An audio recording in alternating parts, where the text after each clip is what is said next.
여러분 다시 돌아왔습니다. 여러분이 늘 궁금해하시는 여론조사 결과 함께 분석해 보도록 하겠습니다. 여론조사 전문가시죠? 메타보이스의 김봉신 부대표 오셨습니다. 안녕하십니까? 안녕하십니까? 저랑 오랜만에 이제 방송을 하시는데 그 전까지는 부대표가 아니었거든요. 진급하셨습니까? 아니 언젠간 이사였었죠. 아 이사였죠. 이사였다가 네네. 부대표가 됐습니다. 아 진급하신 거잖아요. 예. 축하드립니다. 감사합니다. 오마이 TV의 덕분 아니겠습니까? 여기 와서 예. 열심히 하시다 보니까 또 오마이 TV 덕분입니다. 어디 뭐 위원회도 들어가시고 몇 번 제가 그런 것도 봤는 것 같은데. 아니 뭐 위원 그런 건 뭐 하셨던 것 같은데. 예. 아니 무슨 구청 이런데 예, 그런 거 하시고. 예, 구청 같은 데서 예. 메타보이스. 예. 오마이 뉴스와 또 여론조사 같이 가지고 이러시잖아요.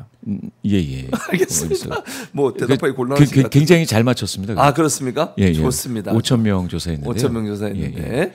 예. 자 오늘 이제 늘 금요일마다 갤럽 조사 결과 나오잖아요. 예. 좀 얘기 좀 해주시죠. 어떻게 결과가 나왔습니까? 예, 갤럽 네. 오랜만에 나왔습니다. 그리고 이재명 대통령 취임 후 첫 직무 평가가 네. 갤럽에서 나왔습니다. 네.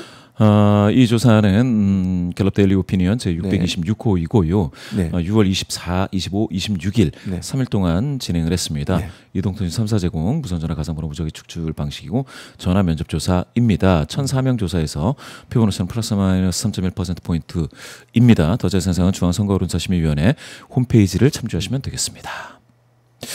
먼저 이제 궁금하실 네. 직무수행 평가입니다. 네. 깜짝 놀랄 네. 수치가 나왔는데요. 깜짝 놀랄 수치. 첫 직무수행 평가에서 64가 나왔습니다. 64가 나왔네요. 이재명 대통령. 네. 이게 64면 어떤 분들은 뭐 70, 80 돼야 되는 거 맞지 않느냐 이렇게 보시는 분들도 있고요. 뭐 50이 넘다니 이상하다 이런 분들도 있을 텐데 네. 64 상당히 재미있는 숫자입니다. 아 그렇습니까? 예. 국민 세 분 중에 두 분이 지금 이재명 대통령 잘하고 있다라고 평가하고 계시고요. 네. 그렇게 봤을 때 이재명 대통령보다 이제 높게 나오는 분들이 일부 있는데 문재인 대통령이 상당히 84니까 굉장히 네. 높게 나왔었습니다. 그 당시에 맞습니다. 이때 초기에. 초기에 어떤 기대감이 컸었죠. 네, 지금 보시면 이재명 대통령이 64인데요. 네. 사실 여기 문재인 대통령 이후에 윤석열 전 대통령부터는 뭐가 이제 반영이 되느냐면 이때부터는 그 양극화가 심해서 자기가 이제 찍지 않은 네. 유권자들이 찍지 않은 대통령에게 아유 잘하고 있다 내지는 아유 잘할 것 같다 이렇게 격려 삼아서 한번 이렇게 두들겨주는 그런 게 없었어요. 그래서 윤석열 대통령 보면 52지 않습니까? 상당히 낮았습니다. 네. 그런데 지금 이재명 대통령은 그러한 양극화 정치 양극화 시대에 돌입했음에도 64가 됐다라는 것은요 상당히 높은 어떤 지지도를 얻고 있다 이렇게 보셔야 되고요. 네. 그러면은 그 전 대통령들을 보면 이명박 박근혜 두 대통령보다 높게 나오지 않습니까? 그런데 이게 참 놀라운 일이에요. 제가 봤을 때 네. 지금 문재인 대통령과 이재명 대통령만 네. 인수위 시기가 없었습니다. 맞아요, 없었죠. 예, 없었어요. 그러다 보니까 인수위 시기가 있던 이명박 박근혜 대통령보다 더 높게 나왔다라는 건 이건 참 재미있는 거죠. 그러면 인수위 시기를 거쳐서 이명박 대통령 네. 또 박근혜 대통령은 이 시기에 상당히 그 논란에 휩싸인다든지 해서 많이 빠졌다. 이명박 대통령은 아마 그게 한미 FTA 네. 관련해 가지고 농민분들이 굉장히 힘든 시기에 있었습니다. 마음이 되게 아팠던 그 시기인데 네. 그때 잘 못하고 그리고 이렇게 낮았다가 더 낮았죠. 더 빠졌죠. 네. 1분기. 왜냐? 그 소고기, 네. 미국 소고기, 미국산 소고기. 미국산 소고기 수입 문제, 그게 이제 터지면서 촛불이 불타올랐습니다. 그렇게 되기 때문에 요거 52가 첫 직무수행 평가인데 이거보다 더 떨어져서 이거 반토막이 됐습니다. 그렇군요. 박근혜 대통령은 이 시기에 인사 문제가 굉장히 논란이 됐습니다. 네. 인사. 그래서 인수위가 끝나고 나서도 인사를 다 못하고 그렇게 정부가 시작이 됐습니다. 그런 의미에서 지금 보시면은 잘못하고 있다는 19%로 아주 높은 비율은 아닌데 네. 잘 모르겠다가 되게 많았던 거죠. 이때는 뭐냐 인수위가 있었음에도 네. 인사 문제가 잘 풀리지 않고 그래서 44로 이렇게 출발을 했었습니다. 지금 그렇게 되면 이재명 대통령이 64라는 이 수치는 네. 참으로 놀라운 수치다라고 볼 수가 있겠고요. 네. 더 높은 대통령은 문재인 대통령 그리고 과거에 김영삼, 김대중 대통령인데 이 두 분은 네. 사실 민주화 열기가 대단하던 때예요. 그렇죠. 그 당시에. 예. 그렇기 때문에 당연히 이 정도 70 정도 나오는 게 너무나 당연했고요. 그렇게 따지면 지금은 어떻게 보면은 기록적인 수치라고 보실 수도 있겠습니다. 네. 이게 첫 조사이기 때문에 비교 수치는 없습니다. 네. 없지만 대략적으로 보시면 전 지역에서 지금 잘하고 있다라는 비율이 더 높게 나타났고 특히 이 수도권 인천 경기에서는 67입니다. 네. 예, 여기서 보시면 지금 충청권이 70이라는 것도 눈여겨볼 만한 점이고요. 네. 광주, 호남에서 85가 됐습니다. 지금 대구 경북만 44대 33으로 오차범위 이내이기는 하지만 여기서도 잘하고 있다가 조금 더 많은 비율이고요. 부울경을 보시면은 지금 PK에서 56이니까 절반을 넘고 있다는 것도 그러네요. 눈여겨 보셔야 될 것 같습니다.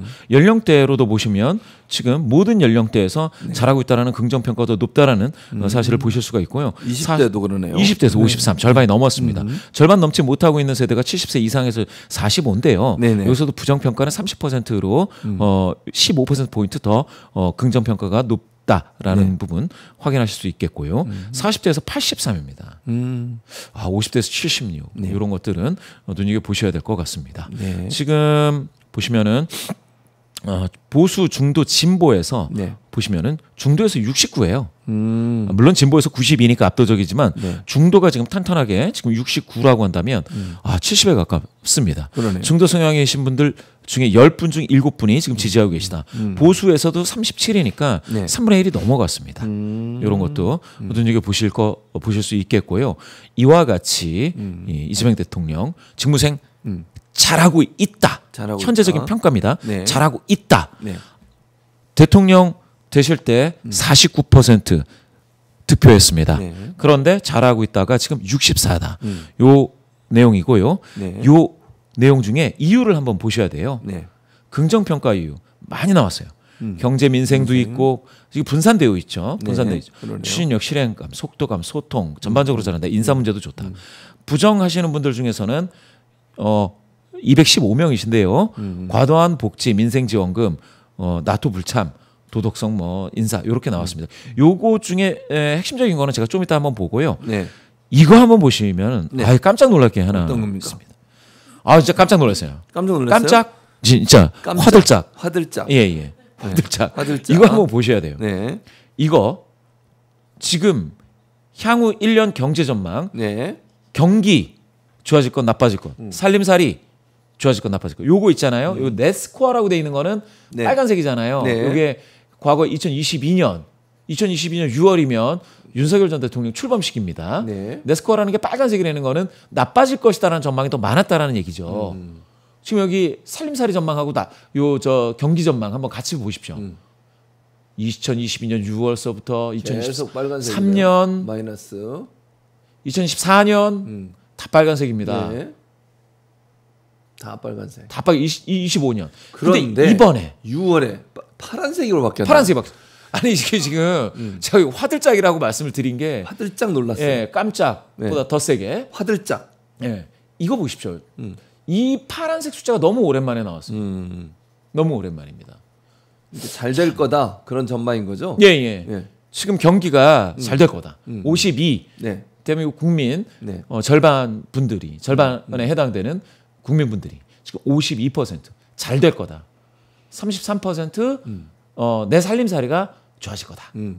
지금 이게 정말 오랜만에 파란색입니다. 네. 제가 방금 보여드렸다시피 이번 정부 들어서서 네. 지금 물론 2025년은 윤석열 전 대통령은 직무 정지 상태였습니다. 그러나 내란 잘 때문에 아시다시피. 경제가 안 좋은 거죠 그 당시에. 맞습니다. 네. 정지 상태였습니다.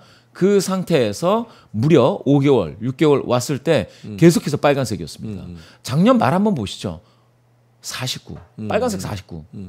아, 참 가슴 아프죠. 이 정도 되면 대한민국 많은 경제 활동하시는 예. 이 서민 중산층의 어떤 고통스러운 지금 상황이 그대로 반영이 됐습니다. 네. 그런데 플러스 파란색 27이 나왔습니다. 요건 진짜 오랜만이에요. 오랜만이다. 예, 이건 오랜만입니다. 그러니까. 그동안 우리가 코로나 시기에 팬데믹 시기를 경험하시면서 많은 어떤 국민분들이 고통을 겪었죠. 그리고 나서 공정과 상식을 기초로 내건 윤석열 대통령이 들어서서 경제 상황에 대해서 이렇게 좋은 평가가 잘 안 나왔습니다. 안 나왔죠. 물론 전쟁도 있었지만 네. 국내에서 이제 재정 정책이라든지 여러 가지가 복합적인 평가 요 평가입니다. 네. 그런데 지금 27 파란색 27이 나왔다라는 네. 요거는 진짜 기록적인 그런 상황이다라는 그 말씀 안 드릴 수가 없네요. 네, 화들짝 놀랐습니다. 예, 화들짝. 네, 화들짝. 예. 작가는 화들짝 안 놀래고 있네요. 저희만 놀래고 있네요. 예. 그래서 지금 전체적으로 보니까 넷이라고 하는 게 이런 거네요. 그러니까 예. 좋아질 거 나빠질 거를 이제 계산해서 마이너스 플러스로 만들어 놓은 건데 예. 27% 정도의 차이가 좋아질 거가 더 27% 많다는 그렇습니다. 얘기네요. 예. 안 좋아질 거보다 긍정적인 평가. 그러면 김민석 후보자에 대한 것도 물어봤나요 혹시? 정확히 예. 물어봤습니다. 아 그렇습니까? 예, 그것도 예. 한번 봐야죠. 김민석 어떻게 생각하는지. 후보자와 관련해서 네. 보시면은 네. 예. 찾아 들어가겠습니다. 찾아주세요. 왜냐하면 국민의힘이 워낙 공격을 해야 되니까 예, 예. 여론을 봐야지 국민들은 어떻게 생각하는지 국민의힘이 제대로 인사청문회 했는지 예. 이런 문제 논란도 많은데 국민들은 과연 김민석 후보자의 인사청문회와 후보로서의 검증 이거 어떻게 생각하는지 한번 봐야 될 것 같습니다. 이렇게 물었습니다. 새 정부 첫 국무총리 후보로 김민석 네. 씨가 지명됐는데요. 귀하는 김민석 씨가 네. 국무총리로 적합한 인물이라고 보십니까? 적합하지 않은 인물이라고 보십니까? 적합하다 43, 네. 적합하지 않다 31. 더 높네요. 적합하다고 생각하시는 분이. 예. 제가 볼 때는 이제 요거 숫자를 이제 해석하실 때 이렇게 보시면 돼요. 40보다 높으냐 적합도가 요거 그리고 이제 적합도가 30 밑으로 빠지냐. 네네. 요 두 가지 선입니다. 자, 40선, 30선 요 사이에 있으면은 그러면은 이제 뭐 논란이 더 있다 뭐 이렇게 돼야 될 텐데 지금 네. 적합도가 43이라는 거는 네. 그러면 뭐 아주 과장되게 표현하면 대한민국 국민 다수가 김민석 후보를 총리로 좀 인정하고 있는 분위기라고 보셔야 됩니다. 네. 그럼 적합하지 않다가 그러면은 가령 뭐 여기도 43이다. 네. 이러면은 모르는데 지금 31이죠. 네. 격차가 12% 포인트입니다. 12% 포인트 오차 범위를 훌쩍 뛰어넘었죠. 적합하다라는 평가가 네. 훨씬 더 많습니다. 네. 그렇게 봤을 때에는 지금 제 느낌상은 네. 김민석 후보는 여론에서는 국무총리로 인준하는 것을 바라는 여론이 우세하다라고 보셔도 된다. 네. 그러면은 아니 이렇게 40선하고 30선은 도대체 어디서 나온 거냐? 네. 2주 전에 조사가 있었습니다. 아, 그래요? 2주 전. 이렇게 한번 보시죠. 그때는 49였습니다. 처음에. 그렇군요. 지금 43이니까 일부 줄었죠. 6% 포인트 네네. 줄었는데도 40선을 40% 선을 네. 유지했다라는 그 점을 말씀드렸습니다. 네. 2주 전 조사하면서 이와 같이 공개를 총리를. 같이 했습니다. 여기 보시면 한덕수 38. 그 당시 38이었어요. 웃으세요. 아니 그런 주제에 뭘 예. 누구한테 누가 지적질해요 예. 지금. 아, 예. 진짜. 예, 이낙연 60. 네. 그리고 예전 이게 이제 이 정홍원. 보수 때였죠 저분도. 예, 이게 이제 박근혜 정부 시절. 박근혜 정부 때. 이제 첫 총리 네. 23이었어요. 야 문창구 9%였습니다. 예, 예. 놀랍지 않습니까? 네. 9%. 이건 만약에 플러스 마이너스 5% 하면 없는 거잖아요. 0% 가깝잖아요. 그래서 웃으면 안 되는데. 예. 웃으면 안 예, 예. 되는데. 그래서 네, 이 네. 이낙연 총리는 이제 높았고 네. 한덕수 총리 38이니까 제가 40선을 말씀드렸지 않습니까? 네, 그랬죠. 예, 여기 보면 30까지도 빠지고 했었는데 지금은 49, 43이에요. 김민석 후보자 49, 43이다. 이러면은 제가 말씀드린 건 이 역대 총리의 네. 평가를 봤을 때 40% 선을 지켰다라는 거는 재미있다. 이거는 그러면 여론에서는 총리 한번 해보자 이런 정도의 의견으로 저는 봤습니다. 그래서 그러면 총리 후보 이거 낙마해야 돼가 되려면 30% 밑으로 빠져야 되거든요. 맞아야 된다. 그런데 지금 지켰습니다. 네. 그거는 굉장히 그렇죠. 재미있는 수치를 우리는 봤다. 그러니까 저는 국민의힘이 이해가 안 되는 게 한덕수 때도 저희 예. 38%밖에 안 됐잖아요. 예, 그리고 나중에 30%까지 떨어졌는데 그때도 민주당이 그래도 처음 정부 예, 출범한 지 처음이고 총리로서 국정 운영에 도움을 주기 위해서 전향적으로 저렇게 예, 예. 문제가 많았음에도 불구하고 통과시켜 줬거든요. 인준도 해주고. 근데 지금 와서 국민의힘의 태도를 보면 참 이해가 안 됩니다. 저는 그런 예. 태도가. 그렇기 때문에 지금은 여론으로만 따지면 네. 그건 이런 것 같아요. 국민의힘도 열심히 뭐 노력해가지고 뭐 반대 의견을 뭐 필요할 수야 있겠죠. 근데 네네. 결정적인 뭐가 좀 없지 않았느냐 하는 생각도 있고요. 네. 없었죠, 결국. 그렇게 된다면 이 여론을 흔들 정도. 그러니까 대한민국 국민들이 이거는 문제 있네라고 생각했다면 30% 밑으로 빠졌단 말입니다. 근데 그렇죠. 지금 43이라는 숫자가 나왔다라는 건 갤럽에서 네. 이거는 보셔야 되겠고요.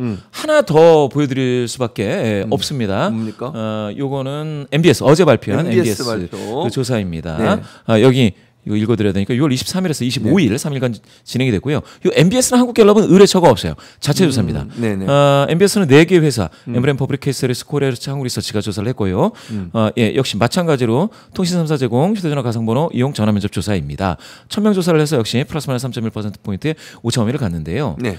여기에서도 비슷한 조사가 있었습니다. 네. 국무총리 인선평가. 네. 여긴 45 나왔어요. 45가 나왔군요. 오. 잘한 인선이다. 네네. 이렇게 물어봤습니다. 선생님께서는 이재명 대통령이 김민석 국무총리 후보자 인선에 대해 어떻게 생각하십니까? 네. 45. 잘한 인사이다. 예. 이렇게 보았을 때에도 사실은 갤럽에서 43, MBS에서 45 이렇게 나왔다라고 하는 거는 이 부분은 네. 국무총리 후보자에 대한 여론의 지지는 적절한 수준이다. 네. 그럼 이렇게 얘기할 수 있지 않습니까? 여기 MBS 조사에서 대통령은 네. 이렇게 되면 63이에요. 대통령 지지, 국정운영 지지도 63 나왔습니다. 네. 갤럽에서 아까 64 나왔죠. 네, 맞아요. 예. 비슷해요, 우리. 네, 높았습니다. 네. 보통 이렇게 출범 초기에 총리가 대통령보다 한 20%포인트 낮아요. 네. 20% 정도. 그러면 지금 보시면은 지금 45, 네. 63이니까 비슷하지 않습니까? 갤럽에서도 43 나왔죠. 네. 그런데 대통령이 64 나왔죠. 네. 그럼 이게 적당한 수준입니다. 적절하다. 제가 요게 이제 40 밑으로 빠졌을 때 그러니까 지금 요 잘한 인선이다, 적합하다. 이게 40 밑으로 빠져서 한 35 나오면 이거는 애매하다라고 말씀드린 이유가 대통령 긍정률을 밑으로 끌어내립니다. 20보다 갭이 더 커지면. 그러니까 애매한 건데 지금은 그렇지 않거든요. 한 20 정도 차이가 났다고 하면 그건 일반적이다. 이렇게 보는 겁니다. 다시 한번 말씀드리지만 시청자분들께 우리 구독자분들께 대통령 긍정률이 가령 60% 중반대인데 총리 적합도가 40% 중반대에는 적절한 수준입니다. 적절한 수준. 20%포인트의 갭이 있습니다. 그런데 그보다 더 떨어지면은 문제가 되죠. 근데 지금 그 수준은 아니다. 그 수준은 아니다. 그렇게 한번 보실 수가 있겠습니다. 네. 한국갤럽조사에서 정당 지지도 보고 가셔야죠. 네네. 정당 지지도. 아까 갤럽에서도 안 봤어요. 우리 정당 지지도는. 정당. 여기 정당. 정당. 민주당과 국민의힘 지지도가 어떻게 됐는지. 민주당이 43, 국민의힘이 23입니다. 거의 20% 차이네요. 격차. 21에서 살짝 2%포인트 오차범위 이내에서 국민의힘이 높아져서 큰 위기를 벗어났죠. 왜냐하면 여기서 더 빠지면 이게 20% 선이 무너집니다. 무너지죠. 지금 더불어민주당 갤럽 조사입니까? 갤럽입니다. 갤럽 조사. 갤럽에서 40%를 상회하는 더불어민주당이 높은 지지도를 유지하고 있다라는 점 확인을 했고요. 20%포인트 격차입니다. 여기에서 그러면 전국 지표 조사를 보시면은요. 정당이 여기서는 격차가 더 커요. MBS에서. MBS에서 지금 정당 격차가 어디 갔냐? 찾고 있습니다. 김봉신 부대표가 열심히 수동으로 찾고 챗 GPT가 아니기 때문에 수동으로 찾고 있습니다. 조금만 기다려 주시면 나왔습니다. 45대 20 나왔습니다. 45대 20. 25% 차이네요. 25%. 그리고 계속 떨어지고 있네요. 국민의힘은 20% 무너질 것 같은데요. 저러다가 이렇게 되면 상당히 좀 지금 위태로운 상황이 MBS에서 나타났습니다. 20% 여기서 한 번 더 빠지면은 이제 10%되기 때문에 떨어지죠. 어이구 그러면 이게 굉장히 힘들어지죠. 그러면 이렇게 한번 제가 반문을 하겠습니다. 아까 이재명 대통령은 49%의 득표를 해가지고 지금 60% 중반의 지지도를 얻고 있다. 그런데 김문수 후보는 41%니까 40% 선을 넘어서는 지지도를 얻었었습니다. 득표를 했습니다. 그런데 국민의힘이 지금 20%. 또 갤럽에서 23 나왔죠. 요 정도 수준이라고 하면 지금 국민의힘이 대선 이후에 조금 더 쇄신의 목소리가 커져야 되고 전혀 안 되고 있죠. 해야 되는데 지금 그러니까 새로운 얼굴이 원내대표로 등장했는데도 불구하고 친윤 얘기가 많았어요. 맞아요. 그렇죠. 그러니까 친윤이라는 단어가 이 언론에 나오면 안 되는데 계속해서 윤석열 전 대통령은 수사를 받고 있고 또 국민의힘은 친윤 단어가 나오고 있고 그러다 보니까 지금 이와 같이 20% 선이 무너지냐 아니냐를 보는 정도 수준까지 내려왔다. 이렇게 봐야 됩니다. 전체적으로 정당 지지율을 보면 MBS는 국민의힘이 계속 하락 추세를 보이고 있고 예, 예. 갤럽은 약간 상승을 했지만 약간 20% 정도 상승했습니다. 차이가 나는 거고 그건 결국 아까 말씀하신 것처럼 국민의힘이 갖고 있는 윤석열의 이미지를 벗어내지 못하는 부분 그 예, 친윤 지도부의 등장 그리고 갈등이 계속되고 있잖아요 내부적으로 예, 그런 예. 부분도 문제가 되고 있는 것 같고 그 이게 이 정당 지지율을 보면 김민석 후보에 대한 청문회 과정에서 국민의힘이 제대로 하지 못했다고 하는 것에 대한 반증 아닐까요? 그럴 수도 있습니다. 예, 예. 예. 여기에서 네. 국민의힘이 살짝 올라갔다고 하지만 방금 말씀드린 것처럼 MBS에서 이제 떨어졌다라는 네. 20% 선을 아직 20% 위험 구간을 아직 벗어나지 못했다라고 그렇죠. 네, 네. 보셔야 되는데 더불어민주당이 살짝 빠진 부분이 있지 않습니까? 이 부분은 요거는 제가 언급을 하고 넘어가야 될 것 같은데요. 네. 보니까 자영업자에서 좀 빠졌어요. 아 자영업자에서요? 예, 더불어민주당이 자영업자에서 빠졌는데 네네. 그러면 자영업자에서 왜 빠졌느냐를 봤을 때 전국 지표조사에서 요게 하나가 있습니다. 뭡니까? 요거는 정부나 당에서도 봐야 될 텐데 네. 예. 여기서 보면 정부는 이번 추경을 통해 코로나19 피해로 1억 원 이하의 빚을 갚지 못한 저소득 소상공인 자영업자 네. 채무를 90%까지 탕감해주는 방안을 추진하고 있는데 어떻게 생각하느냐에 대해서 반대가 59예요. 네. 요거는 한번 들여다 보셔야 될 부분이고요. 이 반대가 59에서 지금 MBS 보고서에는 여기에서 진보 중도 보수하고 요 정도만 나와 있죠. 네. 중도에서도 반대가 60이라는 부분, 진보에서도 49라는 부분 한번 보셔야 되는데 이거는 이제 체크를 하셔야 되니까 제가 네네. 보여드리는 겁니다. 네. 반대 있지 않습니까? 네. 도덕적 해이나 성실히 빚을 갚은 사람들에 대한 형평성 문제에서 반대한다라는 응답에 대해서 자영업자 중 반대가 66 나왔습니다. 네, 자영업자 반대가 66. 66. 예, 전체는 59. 요거 한번 체크하시고 이 부분은 보셔야 됩니다. 이것과 대조적으로요. 요거 네. 한번 보시죠.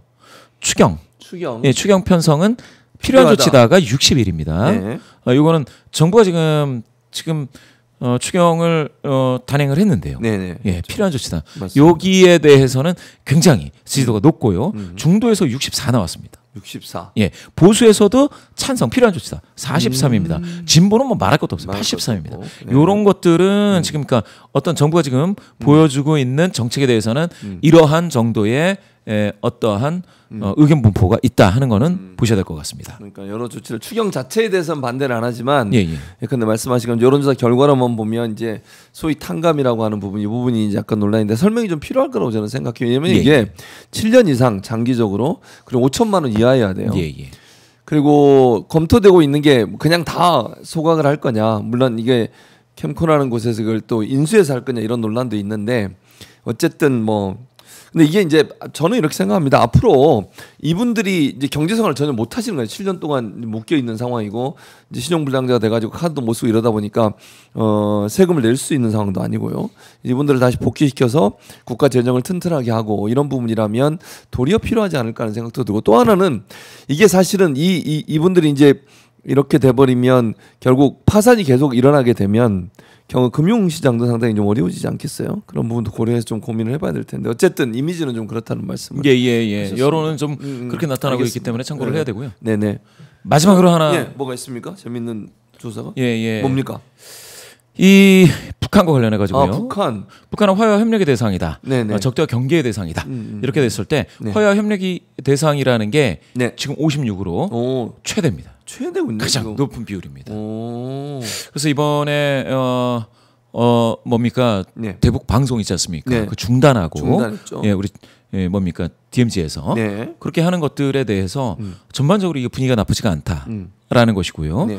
따라서 앞으로 어떻게 될지 좀 지켜봐야 되겠지만 네. 북한과 관련돼서 이 화해와 협력 무드가 될지에 대해서는 지금 화해 협력 대상이라는 이게 56이면 지난 정부에서 한 번도 50을 넘지 못했거든요. 네. 그런데 56 나왔다라고 하는 것은 네. 이번 정부의 어떤 평화, 한 번 더 평화에 대한 기대가 나타난다고 나타나고 하겠습니다. 있다. 이렇게 볼 수 있겠네요. 예. 그다음 전체적으로 경제에 대한 전망도 제트는 긍정 그런 걸 물어본 질문도 있었어요? 앞으로 경제가 뭐 좋아질 거다 아니면 뭐 아까 거기 이제 얘기 나눴나요? 예. 네. 아까 나왔던 그 아 그래요? 두 개 다? 예. 갤럽하고 MBS하고 대체적으로 긍정적으로 평가. 뭐 예, 마이너스 뭐 빨간색, 파란색 요거 있군요. 예.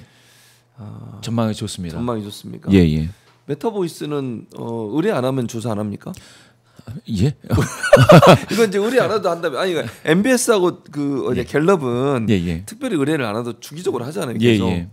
그게 이제 규모의 차이입니까 어떻습니까? 여론조사 회사에. 그러니까 자체 정례를 하라는 그런 말씀들 아니 뭐 하시더라고요. 하라는 건 아니고. 예. 이거 고려하겠습니다. 알겠습니다. 목사님께서 하라 하시면 아니요 해야죠. 그건 아니고 아니 이제 왜 하는지 이게 궁금해서 그러니까 예를 들면 이렇게 여쭤볼게요. 그러면 이 두 MBS하고 갤럽은 왜 이렇게 계속 주기적으로 하는 거예요? 정례 조사를? 원래 갤럽은 의뢰처가 있기는 있었습니다. 아 그랬어요? 그런데 이제 언제더라 2010년대에 의뢰처 없이 하자. 그리고 결정을 했군요. 그리고 매주 하는 걸로 하자. 심지어는 이게 데일리 오피니언인데 처음 시작할 때는 매일 발표하자 뭐 이런 얘기까지 있었습니다. 너무 힘들지 않습니까? 힘들죠. 예. 그래서 이제 여기 정책이 됐는데 아마 한국갤럽 같은 경우에는 부서 자체도 다릅니다. 부서 자체도. 그러니까 이게 매출을 하는 부서가 아닌 연구 부서에서 하는 거죠. 그렇군요. R&D 부서에서. 뭐 그렇게 되면서 이 데일리 오피니언을 하면서 좀 뭐랄까 지출이 좀 있습니다. 그렇겠죠. 심지어는 어떤 분들은 한국갤럽이 이게 그 공공기관인 줄 아시는 분이 있더라고요. 전혀 아니죠. 사기업이죠. 사기업입니다. 글로벌 기업 아닙니까 이게? 한국갤럽은 우리나라 회사입니다. 자체적으로. 그게 뭐 이제 로열티 비슷하게 주는 게 없습니다. 없어요? 미국 그 조지 갤럽 살아생전에 한국갤럽 창업하신 박무익 회장께 이제 그때는 손편지였습니다. 손편지로 써도 된다고. 이 이름을 써서 그 나라에서 자신의 이름을 써서 회사를 만들어서 여론조사 하시라. 그랬군요. 좀 재미있죠. 그러네요. 남들이 보면 그냥 글로벌 회사를 오해할 수 있잖아요. 충분히. 순수 한국 자본이죠. 그렇군요. 여튼간에 그렇게 해서 이게 좀 마이너스일 거다라고 하는데 실제로 이제 이걸로 돈을 벌고 있는 것은 아닌데 그렇죠. 이걸 통해서 다양한 어떤 사회의 궁금함을 좀 풀어줘서 갤럽이라는 브랜드를 좀 높이겠다라는 것이고요. 브랜드 가치가 높아지는 거죠. MBS도 마찬가지입니다. 4개 조사를 말씀드렸는데 기관이 함께 하는 거잖아요. 한국 리서치라고 거기서 이제 주도가 돼서 이 MBS가 이제 만들어져서 이와 같이 궁금한 점을 풀어주는 여기도 마찬가지로 이게 의뢰처가 없는 자체 조사입니다. 저희도 노력해 보겠습니다. 아니 뭐 제가 하라고는 한 건 아니니까. 그다음에 그러면 갤럽 같은 데는 패널 조사를 하는 거예요? 아니면 무작위 추출을 하는 겁니까? 샘플을? 이거는 무작위죠. 무작위 추출하는군요. 패널로 하는 건 이제 온라인 패널이나 모바일 패널인데. 이거보다 문항이 많아지면 패널 조사를 하지 않을 수 없습니다. 그런 경우에는 이제 방금 말씀 주신 것처럼 무작위 전화 조사를 하는 그런 것보다는 대표성이 약간 좀 떨어질 수는 있다. 그런데 연구를 깊게 할 수 있어서 한국 리서치의 여론 속의 여론이 그 패널을 하면서 아주 깊이 있는 조사를 하면서 아주 재미있는 결과들을 많이 냅니다. 그리고 추적 조사가 가능하잖아요. 그렇게 되면. 아주 그 뭐 시청자 여러분들께서도 재미있는 그 어떤 사회 현안에 대해서는 한국 리서치의 여론 속의 여론도 참고해볼 가치가 아주 충분합니다. 아무래도 메타보이스가 만약에 정례 조사를 하게 하려면 여러 회사들이나 기관들이 많이 의뢰를 해주셔야 돼요. 그래야 좀 성장을 하고 재원이 좀 마련되면 서비스 차원에서 이제 정례 조사를 할 수 있는 거잖아요. 꼭 하겠습니다. 그렇게 할 수 있도록 여러 기관들이 메타보이스를 많이 활용해 주시고 이용해 주시면 고맙겠다 이런 말씀을 드리고 싶습니다. 감사합니다. 제가 잘했죠? 감사합니다. 자, 오늘도 김봉신 부대표와 함께 여론의 흐름 살펴봤습니다. 이재명 대통령 또 이재명 정부가 잘하고 있는 것으로 여론조사 결과만으로는 그렇게 볼 수 있을 것 같고 경제에 대한 전망도 처음으로 파란색으로 바뀌었다. 빨간색에서 공교롭게도 이게 정당 색깔하고 비슷하게 됐네요. 결국은 그런 상황이 됐는데 아무튼 전망도 밝고 앞으로의 기대감도 크다. 이걸 볼 수 있는 시간이었습니다. 자, 김봉신 부대표님 고생 많으셨습니다. 감사합니다.